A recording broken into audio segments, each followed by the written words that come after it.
Welcome to Strength in the Numbers. My name is Andrew Codd, accountant, author, and commercial finance entrepreneur, and it's my job each week to bring you leaders in finance and business and deconstruct with them their real stories, insights, and hard-won lessons into practical advice on the key strengths and qualities you need to remain relevant in accounting and finance today, as well as the steps you can begin to take to elevate the impact you make to have a fun, successful, and rewarding career in accounting and finance. Now let's go over to the show. Finance is there to support the business improve and be better. We're a function to do that. What does that user want? Why will we help the user through the information that we're giving to them? And it's having that type of mindset as well in terms of your communication, which makes you think, did they understand this? Did they take an action on this? Was it actually beneficial to them? Again, it's this whole learning aspect of not thinking as soon as you've done this report or you've done this spreadsheet, it's done, send it out, I've completed my task. It's actually, how can I iterate and improve on this to actually make it better for my organization in the future?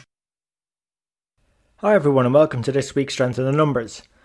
Now you've just heard from Phil Thorne, who is this week's guest mentor, and it was really brilliant to bring Phil to you and share him with you today because over the last couple of years or so that I've gotten to know Phil, we've had some amazing conversations. He's a fantastic thinker about finance, and the work he's doing with Corso is really helping finance teams have better conversations with the business, which are ultimately leading to more value add, more relevance, better communication, and the ability to move from this paradigm that we've sort of had historically, which Phil will call mechanistic, to us being a bit more like an organism that's in the mold of modern exponential type companies that are built off these laws of Agile. In actual fact, Phil deconstructs with us on this episode the 3 laws of Agile. We also go into what successful finance teams are currently doing to help operations really simplify and actually be of more value with them to their organizations. And Phil shares some other tips on how we can break out from these old mechanistic ways and evolve. So look, hope you enjoyed this conversation as much as I did having it with Phil. It's always great to catch up with Phil.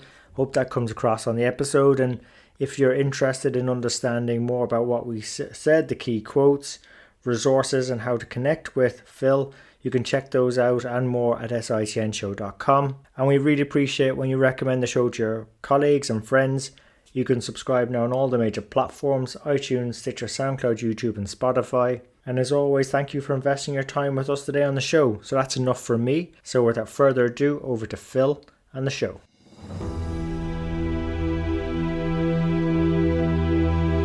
Phil, welcome to the show. It's a pleasure to be on here, Andrew. Great to be involved. It's great to have you on the show, and it's really fantastic to share you with your audience. I know we've been chatting a lot over since we got to know each other over the last couple of years, but our audience may, not be as familiar with your background. So would you mind maybe giving us a brief introduction to your career story in finance?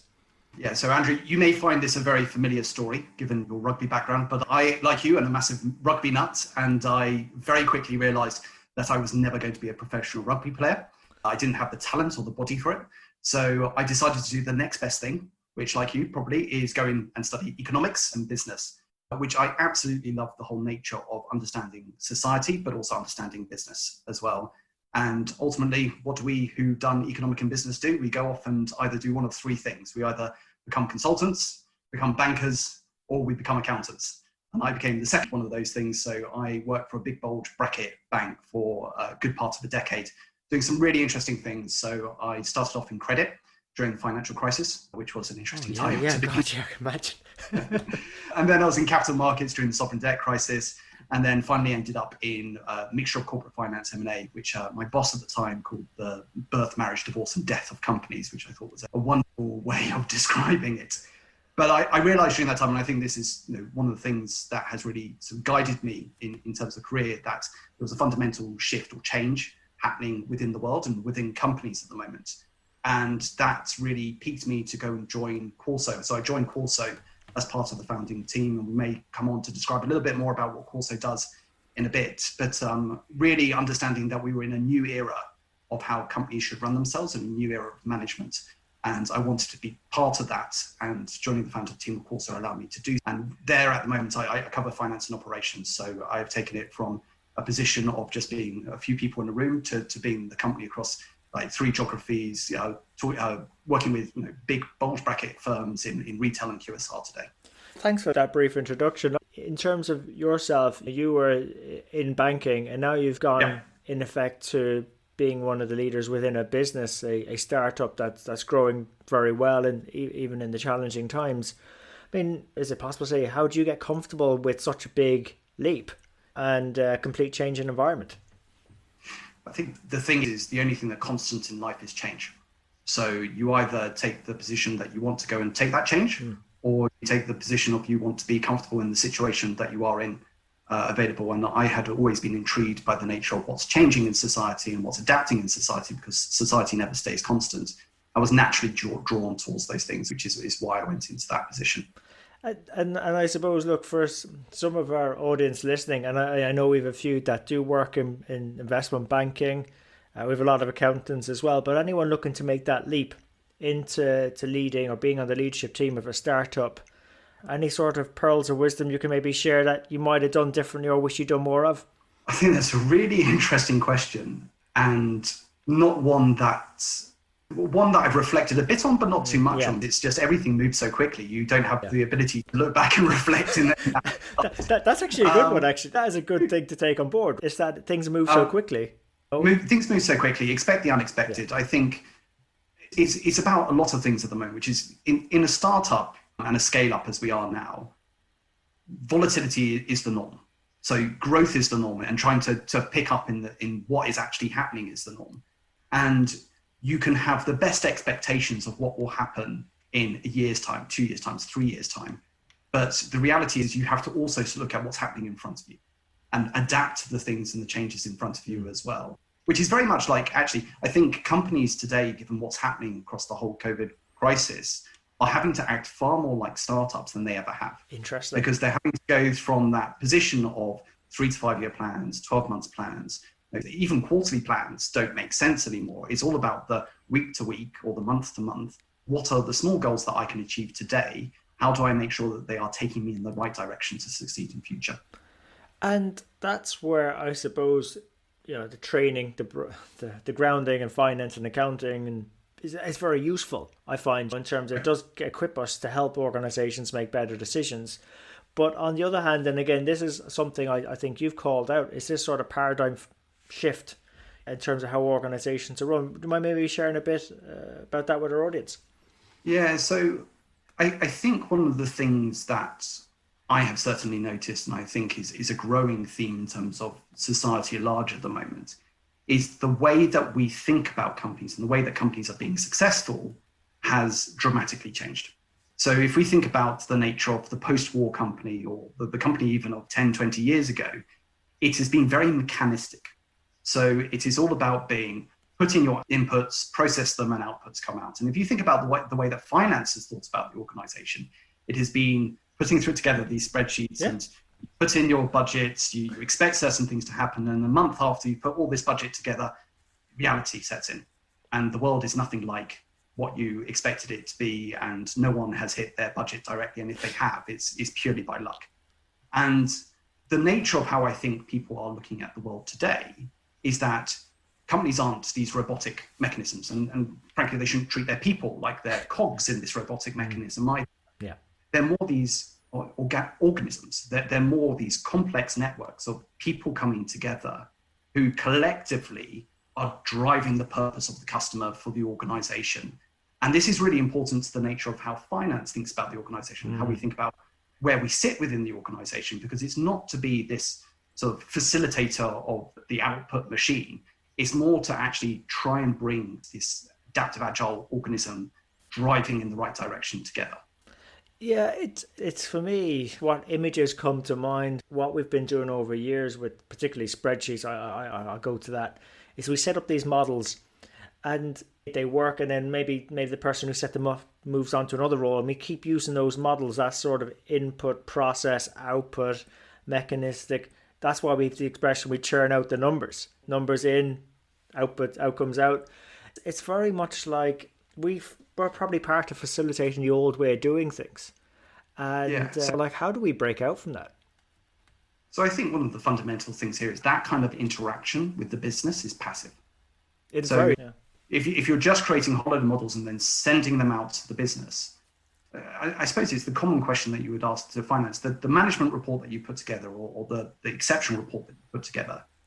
How much of the field of your organization is taking that, and actually what decisions are they making on the back of that?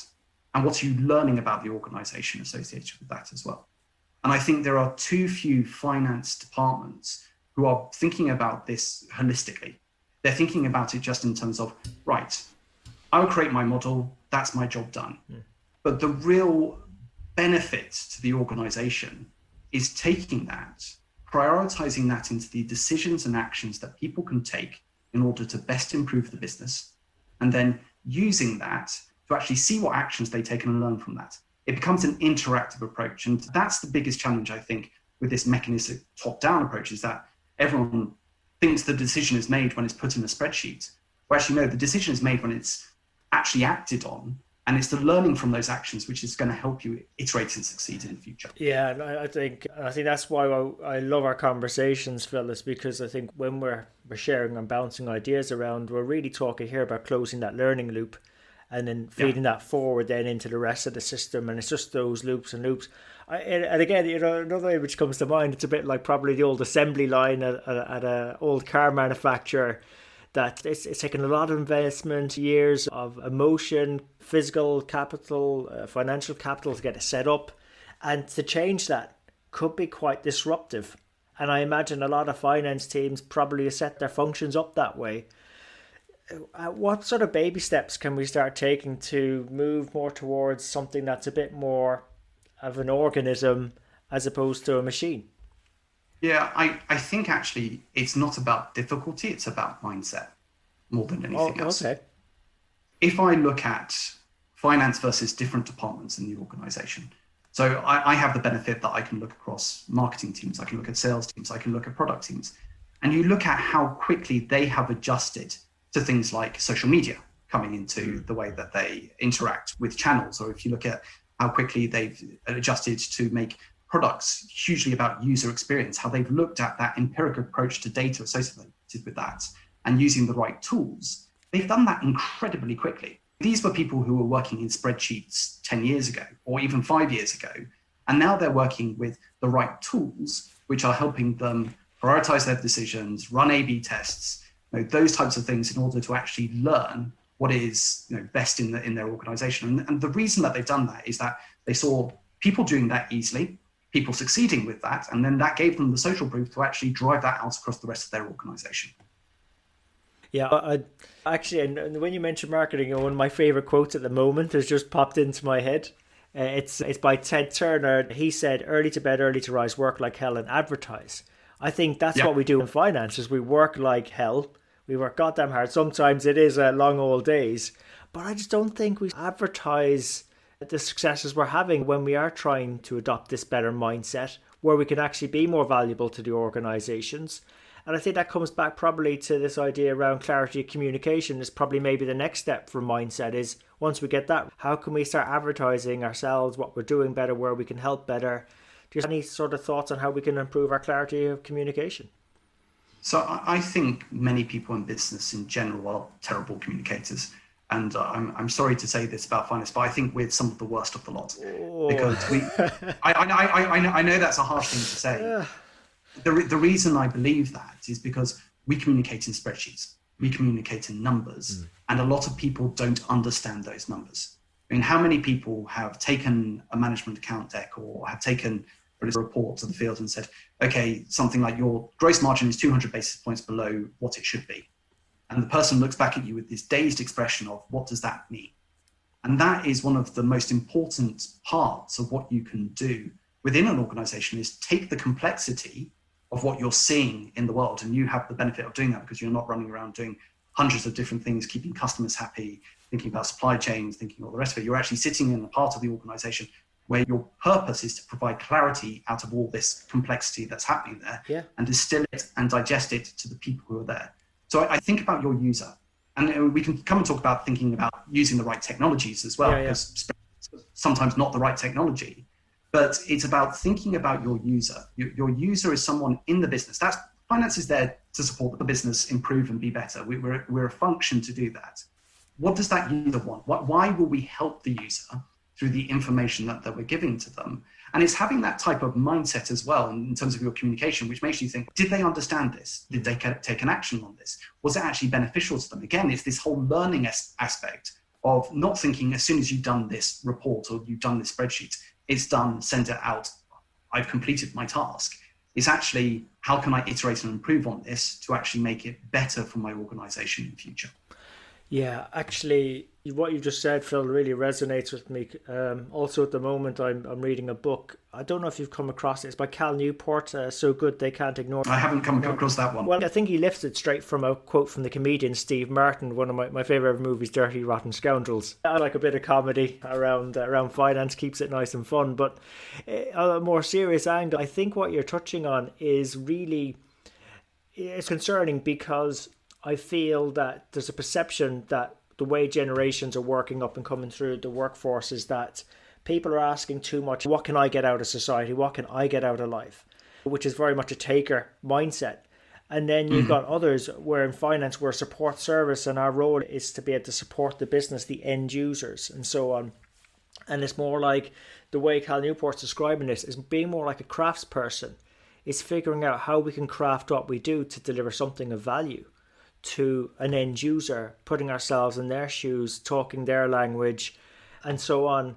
And I feel that we're at a very much an inflection point. If someone wants to have a meaningful and rewarding career in finance, the way to do that is to become like the craftsperson, is to craft things that people value. And I like the fact you mentioned technology as perhaps an enabler. Because if you think about it, the structures we've been using, the models, the spreadsheets so far, yes, they're still useful and will be for a long time. Just how we're never really going to be able to break out of that mindset or have a way of facilitating conversations without maybe improvements in technology. Is that where you see maybe a way of offsetting that risk, that we'll be too selfish and maybe not as giving as we should? So I think my response to that is every single person within a company is trying to provide value for someone else.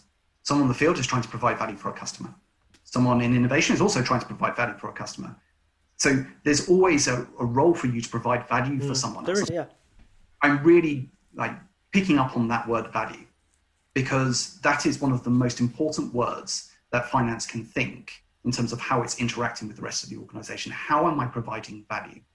And when I talk about technology, there is so much of what is done today, which is, even finance people themselves would say isn't providing value. It's going through rote tasks.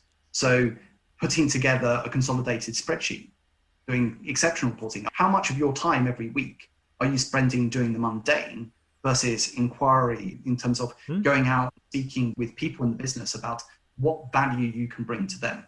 So when we talk about technology as an enabler, it is exactly that. I remember I was having a conversation, and I don't know whether he's been on your show, but Robin Kiziak was putting something up on LinkedIn the other day about, are you worried about RPA? And I'm like, you shouldn't be worried about RPA, because RPA takes the things off your plate, which allows you to do the things that really matter and are really much more fun, which is provide value to the business. Yeah, that's a great way of actually feeling like you're getting meaning from the work in finance or whatever, because if you're providing value, you'll get that feedback. Comes back to the point about the closing the loop earlier. It feeds into even finding more work. And then if you're advertising that and being clear about your communications, you're going to get more of it. It's like a good flywheel. It's a self-fulfilling prophecy, and it actually sets us up for really good careers. Are you seeing any examples, Phil, in terms of your work, your visibility of companies doing this? What sort of things are they doing to keep adding more value in finance?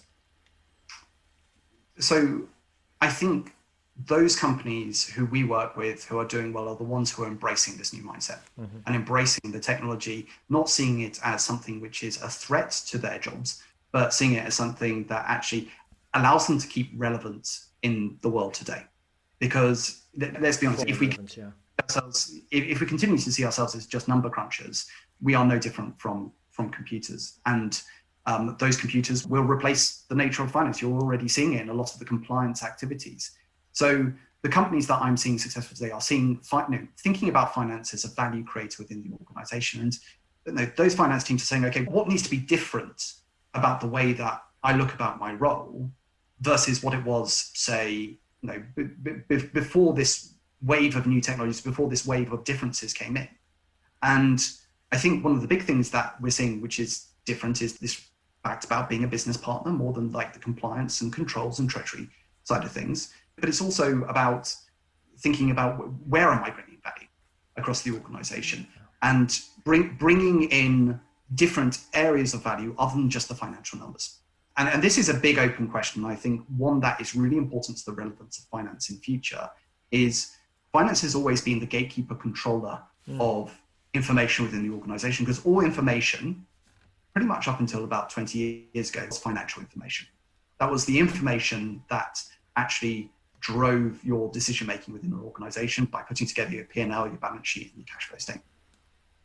We have seen an overwhelming amount of new data coming into organizations. Yeah, very true. Yeah. Mainly operational data, but the nature of that operational data in many different organizations is owned by different people. Is it owned by IT? Is it owned by operations? Is it owned by marketing? Is it owned by finance? And I think one of the other mindsets that we need to bring in is that operational data can be a leading indicator, financial data can be a lagging indicator. And actually understanding how the two of them marry and how you're making decisions of the two of them that ultimately leads to the success of the business in future is something that finance is really well placed to be a thought partner within that. However, if they think far too much just about the financial data and not bringing in that operational part of things as well, then they're effectively having conversations with only half the book or only half the language, effectively. Yeah. I think that's what I suppose. I think we have access to the data, we've access to decision makers, so we're all very well positioned to do this. We've got great training as well, and that broad visibility of the end-to-end business. It's something that I feel that Corsa does very well, and perhaps our audience maybe not as familiar with it, is actually provide a framework to have a conversation so that we're not missing that other half, if that makes sense, and maybe fully utilizing our potential to add and create value with the organization. Yeah. And I think that's why I'm so excited about the nature of what we're doing with organizations is it's taking that complexity and helping finance, but also helping operations really simplify it into actually helping value within the business. So Corso is about effectively like a really simple idea, which is taking all of that information within the business and digesting it to each and every single one of your managers within the organization. What are the 3 next best things that they can do in order to improve the business, and then tracking and learning from those to see whether or not it's actually driving value so you can complete that loop. Yeah, and then that's great because you're closing the loop and you're feeding it back in again. So it's that constant learning, turning it into an organism, not mechanistic. Yeah, and it's not about just providing a passive report to people. I mean, Chris Argent describes it as analytics with a workflow. It's actually understanding when you interact with people around the data that you're providing them and learning back from that. Decision making isn't just point in time, it's continuous. And that's the really important part of what we're providing to finance teams as one of the stakeholders in the organization that we interact with, is that continuous learning around the nature, not just of the analytics and taking that off their plate, but what people are doing with that. So you can point your business in the right direction towards success. That's, the bit that caught me there, Phil, was decision making is continuous. And I think that's probably the big change with that old world business that you mentioned. Now, putting it together is, it was very much decisions could be made, reevaluated, then made. They were fairly, discontinuous, maybe not mutually exclusive to some degree. Whereas now, the way how fast things move and the complexity of what's going on, decisions need to be made much more regularly and quite fast. And maybe that's why we feel a lot of pressure at the moment. I think we've always been too long cycle. Yes, long cycle, yes. Yeah, it's an interesting thought process to me, and some of the data that we're seeing within the organizations that we work with, which is most companies go on 12-month cycles. Like you do your annual budget, and at most, if they're condensing it down, they put it into a quarterly cycle. But the thing that we have found about the most successful plans or actions that are written within our system, they last 3 to 4 weeks. And people record that action. They generate the improvement in their sales, their costs, or their KPIs associated with it. They manage to capture and continue to keep 85% of that improvement for the rest of the 9 months afterwards, after they've taken those 4-week improvements in place based on focusing on that very groundly for a period of time and building a habit out of it. So when it's about continuous small steps. You don't climb a mountain by just getting to the top immediately, which is an analogy to how we think of budgets. We see this big peak in front of us in terms of what we've got to hit, and everyone gets confused and quite anxious about whether or not they're going to make it. Actually breaking that down into steps that you're going to take in order to hit that, adjusting and adapting to making sure that you're going in the right direction, is a far more effective way of hitting your targets. Yeah, that's great advice. And also one lesson that a previous guest mentor shared in the show was, the compounding effect. So breaking it down, and those small 1% here, there, and there, they compound, and then across a year, that 1% a day becomes 3,700% by the end of the year. It's amazing what you can achieve. And that is one of the real benefits of those companies that are agile at the moment. And I don't know how much your viewers know about Agile, but Agile really comes down to three principles, which is stated by Steve Thorne, but it's the law of the customer, the law of the small team, and the law of the network. And the law of customer, what is the purpose of what you're trying to do is to try and create frictionless, intimate relationships with your customers. And when you're creating frictionless, intimate relationships with your customers and you have that mindset, you're always generating both your marketing, your innovation, but everything you're doing towards satisfying that customer. That's good, right? The law of the small team is about actually breaking things down into as smaller parts as possible and iterating them rapidly drives more success.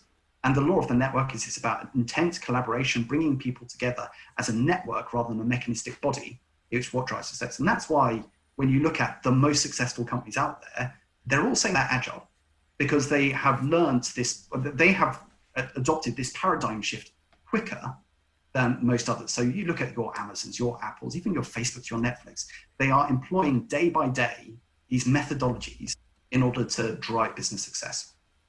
I got to throw another one in there, Tesla, who I know because I made a reference to car manufacturers, whatever, but it seems like they're adopting this organism type mindset because they're not just a car manufacturer now, they do so many other things. They branch out into different products. They've got power generation, they've got power storage, they got things you can put on the top of your house. It's just amazing when you've got that network, when you've got that small teams, and when you've got the customer at the forefront of the decisions as well in terms of adding value and creating value for them. You can pretty much go in loads of different directions. My only concern is, and I'd be interested to get your thoughts on it, Phil, is you mentioned the word relevant earlier. How do we stay relevant or whatever? Is there a risk that finance, if we don't start embracing some of this paradigm shift, the likes of operations, marketing, and other teams, IT, for instance, would overtake finance in terms of relevance in organizations? Well, I think you're already seeing that in some organizations. Yeah. That is the reality, which is, if I think about people, we talk about those skills that we have as people in finance in terms of like understanding the numbers, understanding the relevance of them. If you want to think about where those types of people are going, there's a lot of them not going into finance teams anymore. They're going into marketing teams. Yeah. There are certain companies where pricing and fulfillment, delivering things like that is being taken care of by marketing rather than finance. So this is why I say this is an important junction now for finance to really start driving this mindset. Because exactly as you say, financial data is not the gatekeeper data within organizations. It's not the sole position of where you're going to have power around decision-making data-wise. All this other data has come in as well. You either become part of it or you put up your fixed mindset hand and say, I'm not going to be part of it, and you get taken over. Yeah. That's... I think, you know what, you just answered my question there, Phil. Like, that's the first step we need to take so we don't get left behind. So I completely agree. Look, Phil, you've been giving us great advice. I really appreciate it. I suppose in terms of yourself, what's been the best bit of advice you've ever received? I'm going to go with my wife on this one, which is she has a mentality in life which is encapsulated by the phrase, this too shall pass, which I think is one of the most wonderful phrases that was ever written about think about the whole nature of life in terms of its temporality, which is if things are going bad, this too shall pass, and there will be the sunny day as well as a rainy day. Don't get too caught up in what you're doing at the moment because things will change and this too shall pass. And enjoy what you have in life today, because this too shall pass as well. So I think that is something I'm very glad she gave me as a philosophy and mentality in life. Yeah. Yeah, I completely subscribe to that. And also on that last point with it, people tend to focus on when things aren't going maybe as way we would like. But it's also when things are going well, is to appreciate it, be grateful for it, and actually enjoy the moment too. Life's too short. But no, it's great advice, Phil. And I suppose, look, you mentioned a resource earlier about Agile. I'd love to dig out and put that into the show notes. Will there be any other resources that audience could check out that might help them on this journey? Yeah, so I think things. We've obviously got a blog out there at the moment. We write quite a lot of things around this, mainly for retailers and QSRs. So please go and check that out at corso.com. I also think that there's some really good thinkers out there like Steve Denning, actually people like the McChrystal Group. So General McChrystal wrote a book called Teams, which actually is a really good, clear description of something not business actually, but it's more in the army, but the way that they're dealing with complexity with actually, although he'd never say it, actually employing some of these agile principles as well. Yeah, that's interesting. I've not actually got round to reading that one. I'll have to add that one to the next bit of the list on Kindle. So thanks for those recommendations, Phil. And I suppose, look, if our audience do wish to continue the conversation, where's the best place to connect with you at? Yeah, so I'm on LinkedIn, like many of us at the moment. So please do connect with me there. But also, if you follow Corso on a LinkedIn channel as well, you'll see some of the things that we're publishing as well. But on LinkedIn, I try and post regularly around the things that we're seeing, try and provide some value and really enjoy the conversations that I'm having there with people around what's interesting to them. The other thing, if you're interested in some of the stuff that we're doing, and I know very few people give this out on the podcast, but my email is phil.thorne@corso.com. Just shoot me an email and I'll try get back to you with any thoughts. Okay, you might curse me for this, Phil, but I'll put all those links in the show notes for now, and if we do need to drop the email of it, so we will. So our audience get in there quickly, just in case we ever take that email down. But no, that's great, Phil. So thanks. They'll go in the show notes, and I also encourage our audience to check out as well the blogs, because one thing that I have noticed since we started the podcast is more and more people are contributing in finance, which is fantastic. And I always love our conversations, Phil. So we've had many over the years, and it's a shame they're all happening over Zoom. It'd be great to do so in person.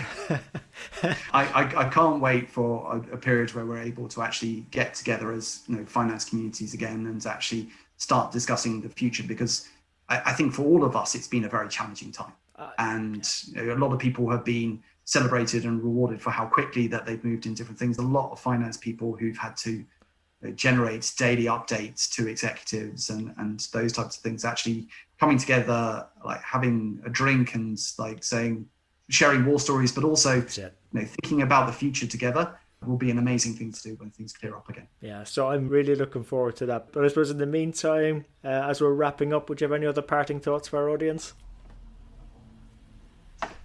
I think my only other parting thought is, finance people have a fantastic set of skills which are so relevant to the nature of where I believe and we believe the future is going.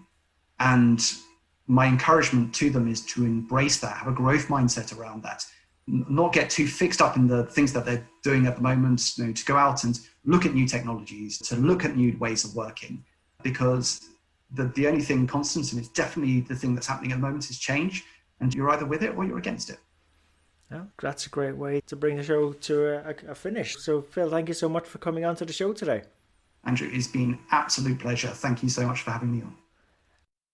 So there you have it. Hope you enjoyed today's show.